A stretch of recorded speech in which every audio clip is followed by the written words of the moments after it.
Assalamu alaikum əziz abunəçilər. Bugünkü bölümümüz Rüyanş Tuman mərkəzində 3 qavatlı binanın 3-cü qatında 3 xana kvartalımız icra çıxdı. Görüşənə kimi Lakaset Palma dükkan Abbasatdik. Birinci sıra kaynağımız aşxanamız balkonda yerləşən ekan. Moykamiz var, bir də qaz plitamiz.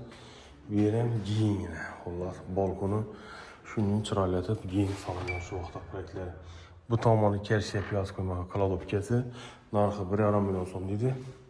Pustoy halında abunəçilər. Bir mehmanxanamız.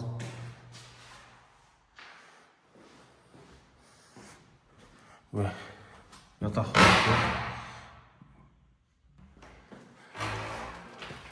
Yerimiz Yunus xanamız, kafel boğa, vannamız. Bir de katyolan var, agovan var ekan. Xullas issiq sovuq su tutanmaqdan gələn ekan. Hacatxanamız alohida joylashgan ekan. Nasoslardan suları gelip tuttu. Həmmamiz bilamiz Abbasatdik Palma dükkanı.